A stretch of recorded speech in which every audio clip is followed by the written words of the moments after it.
Environ 250 personnes se sont rassemblées aujourd'hui dans la petite cour du Château Rouge à Carhaix pour l'inauguration de la statue d'Alan Stivell en présence du maire de Carhaix, Christian Troidec, et de l'artiste qui a fait la statue, Elisabeth Civaux.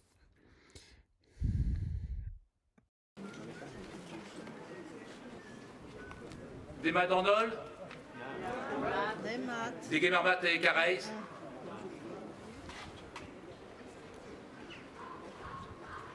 Alan Stivell, vous avez redonné sa fierté au peuple breton. Vous avez puisé au plus profond de l'histoire, de notre histoire bretonne, et réveillé les âmes de nos lointains ancêtres qui connurent les heures de gloire de l'indépendance de la Bretagne quand ces 3000 bateaux au Moyen-Âge sillonnaient les mers du monde.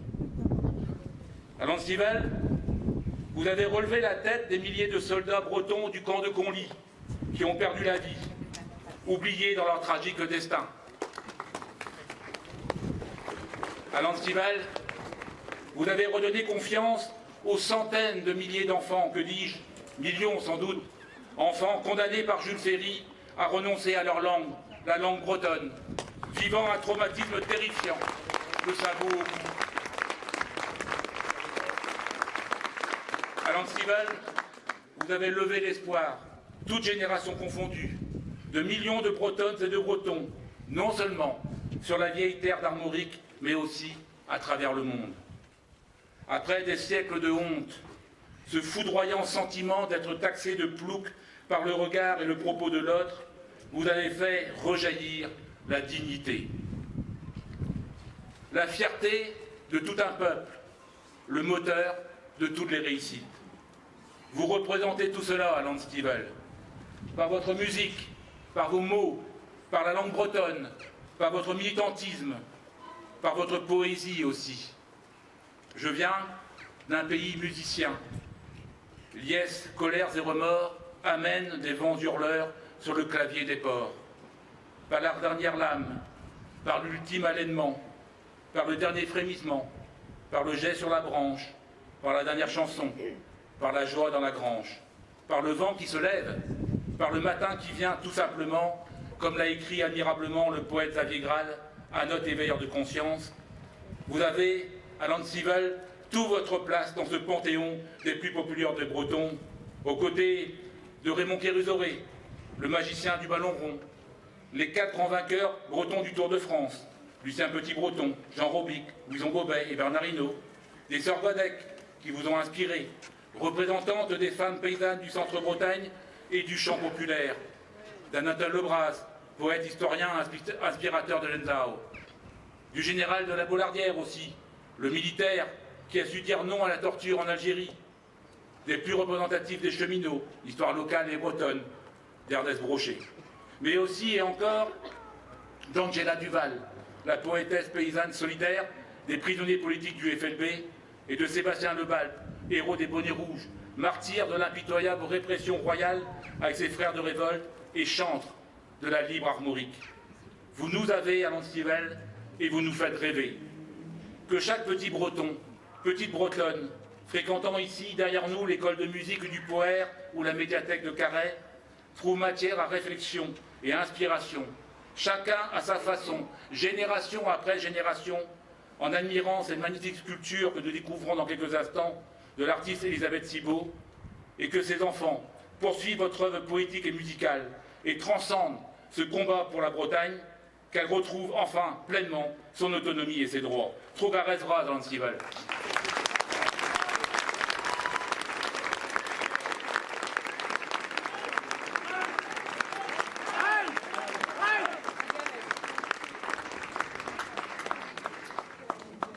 Alan Stivell, wie op het hadroet in loch da bob breis.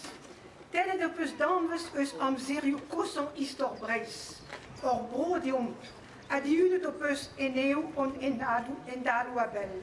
Adwa onwezet breis, e pari brut a grenamzer.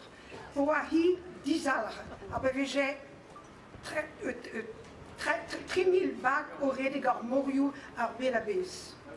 Laket op us miliard oazoudar det vreizat us kam konli da zevel ven. ou des mois colle do bué, et nous, à ma wantje, het onquet, ou des paysans douget ou vlaneden. Hadro d'opus fisions, da gontado a viliado a vugale, condamnet gon Jules Ferry, das ilezel ou yes. Pes tronsat ewa a votre squat en uw hegen, ken ewa spond evite. Een tam spies o deut a drugare d'or, da milion a bretonese a gabretonet. A regos koels a garejoan. Neket heb ken an arvorik, een douar koosnei, met ive drear beet. Laket opus een jinnet da zifupan an dro, hoe de bean bet din dan ves a hen convejo. Ar zant a terre a spontuzé e oa tut vreis, pa veje laket sant tout de e oa plougt, gant selou a komz a real. Lor ar boble a bez. Rein a rit korf da gemet se a Landstivel, gant o soneres, gant o keriou, gant ar brezonek, gant o stourm, gant o parzionise ive. Emon o ton eus ur vro soneres, triviadegeu, fuloriou, a morhedou a zo o tegas a velio yud war klavia ar porzio. Gant ur bernmor divezan, ar yud divezan ol, gant ur bouljadur divezan, gant ur degen war a skour, gant ur grenaouen diveran, gant ur levenez a c'hanch, gant un navel a zo sevel, gant ur mintin a zo tont, netra ken. Bet skrive ken brau gant ur barst Xavier Gral, on di hun ur speredoal.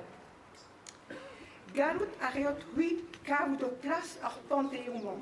Panthéon a vretonet brudetan, e kichen Raymond Keruzore, ar peva hampion meur Breizat, o deus dronnet de Provence, Lucien Petit-Breton, Jean Robic, Louis Dongobert a Bernardino. A Juarez Boadec, o deus aouenet a hanner, a zo dileuriet mehet kreis Breiz, hag a hanouen o pobl brezonek gantet. Anatole Ambras, ar général de la Bollardière, Ernest Brochet, hag zo unan eus ur cheminoet e verkan. Nebanquat, Angela Duval, Barzes, laboureres douar, hag kengret ouz presonerien politiket en FLB. Hag ive gant bastir na bal. Haros ar bonnet do ru, a du deus ur narvorik dieu. Laket opus hanom da hun vreal, a lakad a rit hanom da hun vreal was. Ra gavo pep breizat de breizarez, yaout, a zaran prech skol sonerez ar poer pe ar vedioet, dan veus preder hag aouen, pepini en his, pavo o sellet ouz a hizela dur kerman. E bet savet gant an arzourez Elisabeth Cibot, a ma talin d'agas or oberen, leun a vazoniez hag a sonerez varok.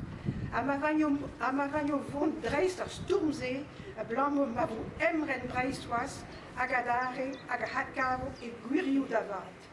Trugar e bras deoc'h a Landstivel.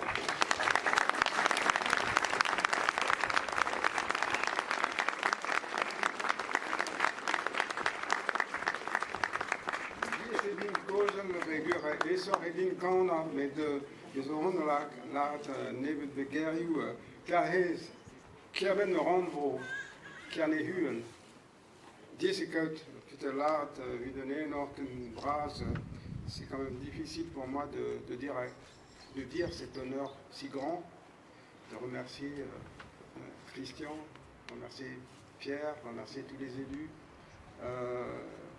Il faut dire que quand tu m'as parlé de cette idée-là, j'étais d'abord abasourdi simplement, je l'ai trouvé un peu bizarre et je demandais à réfléchir. Enfin. Et j'ai réfléchi et puis j'ai pensé un peu à ces vivants et ces très vivants que sont Raymond Keruzore et Bernard Hinault, en me disant, après tout, il y a des sportifs, la musique, il y a Alessandro Boadec, et finalement, c'est peut-être pas mal de mettre en exergue aussi la musique. Et je dirais peut-être un peu dans le cours de mon discours, un peu l'idée que c'est un encouragement, en fait. C'est un encouragement à faire mieux c'est un encouragement aussi pour les gens qui vont continuer, les personnes, les femmes, les filles, les garçons qui vont continuer. Si je suis là aujourd'hui, c'est grâce à des gens qui ont consacré leur vie à la Bretagne. C'est bien sûr autour des Bagadous, qui a été quelque chose d'essentiel dans le premier revival, et les Bagadous, et aussi ceux qui se sont déjà battus pour contribuer à la survie du Brésil et notre langue spécifique. En avril 1953, un petit garçon de 9 ans était tombé en admiration pour la harpe celtique que mon papa venait de construire. Et c'était quelque chose pour moi qui était tombé du ciel. C'était une beauté divine, et c'était aussi bien la regarder que l'entendre. Cette première corde plantée justement entre ciel et terre, ça a été, dès ce jour-là, ça a été ma passion, ça a été mon obsession, l'obsession pour la Bretagne et pour l'arrière-pays que sont les autres nations celtiques, la Celtie. Il y a quand même aussi une part de chance, quand même. Il y a aussi une part de travail acharné, puisque cette passion-là, elle a évidemment eu ça comme conséquence, et c'est tous les jours jusqu'à aujourd'hui. Et ce travail acharné, simplement parce que je suis un artiste en développement, et donc c'est d'aller vers le mieux, c'est d'aller vers le mieux qui serait un jour lointain, que je ne connaîtrai jamais en fait, c'est d'aller vers une forme de perfection qui serait tout à fait à la hauteur en fait du sublime de cette harpe et du sublime du trésor de Breizh. Tous les jours, il y a eu aussi cette part de... On oublie un petit peu, quand j'ai juré de contribuer à sauver mon pays, il fallait aussi ce travail de communication, parce qu'il y avait l'urgence absolue. Donc il n'était pas question de traîner en route, il fallait aller très très vite. Donc ça voulait dire communication, et ça voulait dire organisation. Et ça voulait dire presque sacrifier un petit peu la création musicale, parce qu'il fallait faire vite et il fallait faire connaître à un maximum de gens. Et donc il y a ce travail de com, d'organisation, c'est un peu trivial, mais ça aussi ça veut dire aussi qu'il j'ai eu un manque de temps pour mes proches, j'ai eu un manque de temps pour être un parfait bretonnant. Dans mes proches, il y avait évidemment d'abord Marie-Josée, son sacerdoce, son abnégation. Et bien sûr,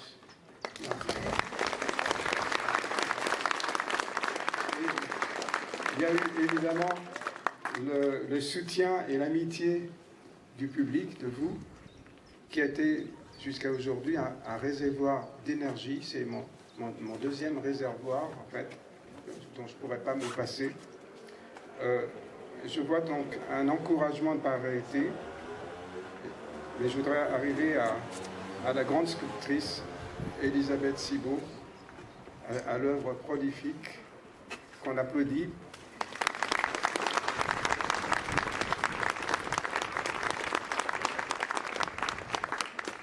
C'est une œuvre que vous allez découvrir qui est merveilleuse. Elle sublime le modèle. Elle restitue des attitudes réalistes qui sont les miennes. Et d'ailleurs, aujourd'hui, on restitue également un petit peu l'aspect, il y a à la fois la force de la conviction et aussi la fragilité du côté expérimental, du côté inédit, de la recherche de l'inédit, qui est une certaine fragilité. Je voudrais aussi saluer son inspiration, la racine, les spirales aquatiques, un message qui vient d'un atavisme, qui vient de très très loin, qui vient d'une histoire multimillénaire, bretonne, celtique, proto-celtique, et ça me touche profondément. Comme son idée de cordes gravées sur verre, comme la pluie du ciel sans limite, vers le ventre de la terre, vers le ventre de la mer. L'idée chui, Diese din Karten dral vid respondent ker kares o kilig an enormant dime da Christian Troadec a da guzulerien ker ne met 1000 drugaré d'or. Pour conclure, c'est difficile de dire autre chose que à vous, à Christian Troadec, aux autres élus, à Pierre Sibéry, Trugaré, 1000 drugaré d'or.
Voilà, on va laisser dévoiler là.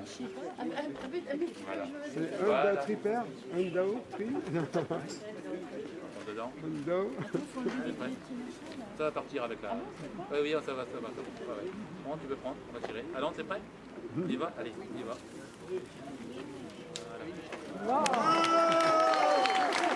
Voilà, c'est là.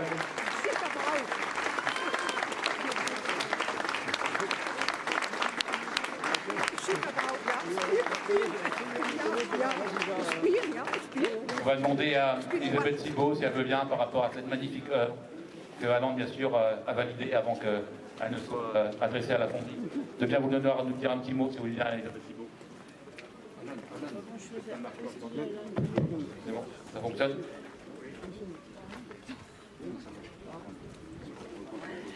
Bon, ma foi, je crois qu'Alain a dit beaucoup de ce qu'il fallait dire sur la sculpture. Je n'ai pas grand-chose à ajouter, si ce n'est que, voilà, moi j'ai toute une partie de ma famille qui sont très impliqués qui vivent en Bretagne et qui sont très impliqués sur voilà, la culture, la langue et tout ce que Alain a soutenu.